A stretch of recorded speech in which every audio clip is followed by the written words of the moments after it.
Hello friends. आज की इस वीडियो हम बात करने जा रहे हैं कि किस तरह से आप सिडबी बैंक में grade A assistant manager post के लिए अप्लाई कर सकते हैं।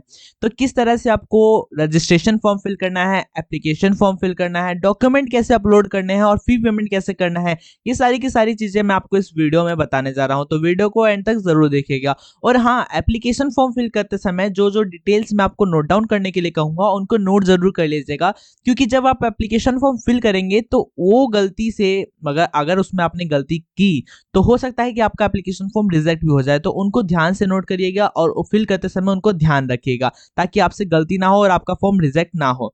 तो चलते हैं, वीडियो को स्टार्ट करते हैं। कुछ इंपॉर्टेंट इन्फॉर्मेशन थी जो मैंने आपसे शेयर की, जैसे एलिजिबिलिटी क्राइटेरिया आपको डिस्क्रिप्शन में मिल जाएगा, वहां से आप चेक कर सकते हैं। ठीक है, तो यहाँ पे सबसे पहले रजिस्ट्रेशन के लिए आपको इस पे येलो वाले बटन पे क्लिक करना है। उसके बाद यहाँ पे आपको बेसिक इन्फॉर्मेशन अपलोड करनी है, फोटो और सिग्नेचर अपलोड करने हैं। यहाँ पे आपको डिटेल्स देनी है जैसे एजुकेशन डिटेल्स वगैरह। उसके बाद आपको प्रीव्यू कर लेना है, आपका यहाँ पे रजिस्ट्रेशन कंप्लीट हो जाता है। उसके बाद यहाँ पे आपको डॉक्यूमेंट अपलोड करने होते हैं। ठीक है, तो यहाँ पे आपको डॉक्यूमेंट अपलोड करने होते हैं, जो भी इंपॉर्टेंट डॉक्यूमेंट होंगे वहाँ पे आपको अपलोड करने होंगे, ये ध्यान रखिएगा। उसके बाद यहाँ पे आपको पेमेंट करना होता है। पेमेंट काफी आसान होता है, लेकिन कई बार गलती कर देते हैं बहुत सारे लोग, तो ध्यान रखिएगा। यहाँ पे आपको फर्स्ट नेम फिल करना है, फिर कंफर्म कर देना है फर्स्ट नेम को। उसके बाद यहाँ मिडिल नेम आपको फिल करना है, और अगर आपका मिडिल नेम नहीं है तो आप इसे छोड़ भी सकते हैं। फिर कंफर्म कर देना है, उसके बाद लास्ट नेम फिल करना है और लास्ट नेम कंफर्म कर देना है। उसके बाद यहाँ पे आपको अपना फुल नेम शो होने लगेगा, तो यहाँ ध्यान मैच कर लीजिएगा। उसके बाद यहाँ पे आपको अपना मोबाइल नंबर फिल करना है और कंफर्म कर देना है यहाँ पे मोबाइल नंबर। अगर अल्टरनेटिव मोबाइल नंबर है तो वो फिल करना है। उसके बाद यहाँ पे आपको अपनी ईमेल आईडी फिल करनी है, ध्यान रखिएगा @ से पहले ईमेल आईडी वाली वो लिखना है। उसके बाद @gmail.com यहाँ से आपको सेलेक्ट कर लेना है। उसके बाद यहाँ पे आपको कंफर्म कर देना है अपनी ईमेल आईडी को। उसके बाद यहाँ पे आपको सिक्योरिटी कोड जो दिया हुआ है ये लिखना है।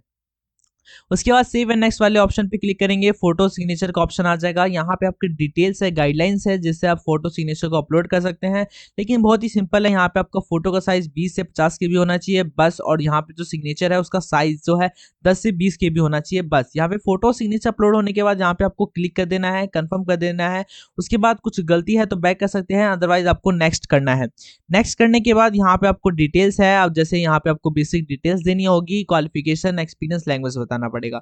सबसे पहले यहाँ से हम कैटेगरी फिल करेंगे। अगर आप SC ST OBC या EWS या फिर जनरल हो तो उस पर आपको क्लिक करना है, कंफर्म कर देना है।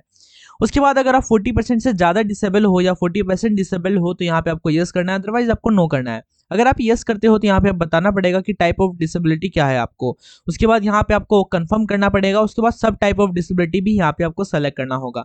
ठीक है, उसके बाद अगर आप डिसेबिलिटी नहीं हो तो सिंपली नो करेंगे और आगे बढ़ेंगे। ठीक है, उसके बाद अगर आपको डिफिकल्टी होती है और राइटिंग में इस एक्ट के दौरान तो आप यहाँ पे यस करेंगे। ठीक है, और नहीं तो नो करेंगे। अगर आप यस करते हैं तो आपको बताना पड़ेगा कि अगर क्या एग्जाम में आपको कंपलसरी टाइम चाहिए या फिर नहीं चाहिए। अगर एग्जाम में आपको कंपलसरी टाइम की नीड है तो यस करिए, वरना आप नो कर सकते हैं। उसके बाद अगर आपके पास स्क्राइब की सर्विस अवेल होती है, अगर आपको चाहिए तो आप यहाँ पे यस कर सकते हैं, अदरवाइज आप नो कर सकते हैं। उसके बाद अगर आप यस करते हैं तो यहाँ पे आपको बताया गया है कि आपके पास एक गवर्नमेंट हेल्थ केयर इंस्टीट्यूशन से आपके पास एक सर्टिफिकेट होना चाहिए जो आपको बताए कि आप विकलांग हो। ठीक है, तो ये कंफर्म करना है आपको, तभी आप इस अपॉर्चुनिटी का फायदा उठा पाएंगे, वरना आपको यहाँ नो करना पड़ेगा। और ये गाइडलाइंस है स्क्राइब के लिए, क्या गाइडलाइंस है वो आप चेक कर सकते हैं। यहाँ पे आपको रिलीजन बताना पड़ेगा, तो यहाँ से हिंदू सिख जो भी है आप यहाँ से रिलीजन आपको सेलेक्ट करना है। उसके बाद यहाँ पे अगर आप माइनॉरिटी कम्युनिटी में आते हो तो आपको यस करना है, अदरवाइज आपको नो करना है। ठीक है, ये इंपॉर्टेंट है, ध्यान रखिएगा। उसके बाद यहाँ पे अगर आप 1984 में रोहित हुए थे, अगर आप उनमें जो मरे थे, अगर उनके आप फैमिली मेंबर हो या चिल्ड्रन हो तो यहाँ पे आपको यस करना है, अदरवाइज आपको नो करना है, ध्यान रखिएगा, तभी आपको इसका फायदा मिलेगा। यस करते हो तो यहाँ पे डिटेल्स अपलोड करनी होगी, नहीं तो आप नो कर सकते हैं। अगर आप एक्स सर्विसमैन है इंक्लूडिंग ECOs और SSCOs तो यहाँ पे आपको यस करना है, अदरवाइज आपको नो करना है अगर आप एक्स सर्विसमैन नहीं हो तो। और हो यस करते हो तो यहाँ पे पीरियड ऑफ सर्विस बताना पड़ेगा और डेट ऑफ रिलीव बताना पड़ेगा डिफेंस से। नहीं हो तो सिंपली यहाँ पे आप इसको नो नहीं करना, इसको आपको नो कर देना है। ठीक है, इसको नो कर देना है आपको। ठीक है, एक्स सर्विसमैन को अगर नहीं हो तो। उसके बाद अगर सिडबी में आप एम्प्लॉय है, स्टाफ एम्प्लॉयड हो तो यहाँ पे आपको यस करना है। ठीक है, नहीं तो नो कर देना है। ठीक है, और अगर यस करते हो तो यहाँ पे एम्प्लॉय नंबर देना होगा आपको, ध्यान रखिएगा। उसके बाद नेशनलिटी यहाँ पे सेलेक्ट कर लेना आपको, इंडियन। उसके बाद ऑनलाइन एग्जामिनेशन के लिए आपको यहाँ से स्टेट सेलेक्ट करना है। अगर कोई ऑनलाइन एग्जामिनेशन होता है तो यहाँ पे आपको स्टेट सेलेक्ट कर लेना है, वहां से आपको सेंटर सेलेक्ट कर लेना है। ठीक है, सेंटर सेलेक्ट करने के बाद यहाँ पे आपको बताना है ग्रुप्स डिस्कशन के लिए, इंटरव्यू के लिए सेंटर सेलेक्ट कर लेना है आपको एक। उसके बाद यहाँ से मैंने न्यू दिल्ली सेलेक्ट कर लिया। उसके बाद यहाँ पे आपको इंटरव्यू ग्रुप डिस्कशन के लिए उसके बाद यहाँ पे डेट ऑफ बर्थ आपको फिल करनी है। ठीक है, तो यहाँ पे डेट ऑफ बर्थ, यहाँ से मंथ आपको फिल करनी है। उसके बाद यहाँ पे ईयर आपको फिल करना है डेट ऑफ बर्थ में। उसके बाद यहाँ पे आपकी एज आ जाएगी। उसके बाद यहाँ पे आपको जेंडर फिल करना है। उसके बाद अगर आपका कोई ट्विन ब्रदर सिस्टर है तो आपको यस और नो करना है। अगर आप यस करते हो तो यहाँ पे आपको नाम बताना पड़ेगा उन ट्विन ब्रदर सिस्टर का, और नो करते हो तो सिंपली आपको यहाँ कुछ नहीं करना। मैरिटल स्टेटस, अगर आप मैरिड हो तो यहाँ पे आपको स्पाउस नेम बताना पड़ेगा। ठीक है, और अगर आप अनमैरिड हो तो सिंपली आपको अपने पिताजी का नाम और माताजी का नाम बताना है। यहाँ पे आपको पिताजी का नाम फिल करना है, यहाँ पे आपको अपनी माताजी का नाम फिल करना है। यहाँ पे आपको अपना कोरस्पॉन्डेंस एड्रेस फिल करना है। यहाँ पे आप अपना हाउस नंबर, लोकेलिटी, सब लोकेलिटी दे सकते हैं। डिस्ट्रिक्ट बताना है यहाँ पे आपको, स्टेट नंबर, स्टेट बताना है यहाँ पे। उसके बाद यहाँ पे आपको पिन कोड बताना है। ठीक है, अगर आप सेम है आपका परमानेंट एड्रेस, कोरस्पॉन्डेंट एड्रेस, तो यहाँ पे आपको क्लिक कर देना है। उसके बाद यहाँ पे आपको सिंपली वही चीज़ें है, अगर अलग है तो यहाँ पे आपको फिल करना है। उसके बाद जीएसटी इनवॉइसिंग के लिए यहाँ पे आपको एक वो सेलेक्ट कर लेना है और फिर सेव एंड कंटिन्यू पे आपको क्लिक कर देना है। ठीक है, वैलिडेट करने के बाद, और यहाँ पे इसको हटा देंगे हम। यहाँ पे आपको अपनी एजुकेशनल क्वालिफिकेशन बतानी है। तो यहाँ पे सिंपली आपको क्या करना है, आपको डिग्री सब्जेक्ट सेलेक्ट करना है। यहाँ से हम डिग्री सब्जेक्ट सेलेक्ट कर लेंगे। उसके बाद डेट ऑफ पासिंग यहाँ पे बताना है आपको। उसके बाद परसेंटेज ऑफ मार्क्स बताने हैं, और यहाँ पे ग्रेड्स आपको सेलेक्ट कर लेने हैं। ठीक है, उसके बाद अगर आपने इंटीग्रेटेड डुअल डिग्री कर रखी है तो वो आपको बता देना है किस सब्जेक्ट से कर रखी है। ठीक है, और नहीं तो यहाँ पे प्रोफेशनल क्वालिफिकेशन अगर आपने कर रखा है तो वो आपको बता देना है, सीए कर रखा है, सीएस कर रखा है, तो उसके बारे में आपको डिटेल देनी है, जैसे पासिंग का, डेट ऑफ पासिंग, परसेंटेज और ग्रेड वगैरह।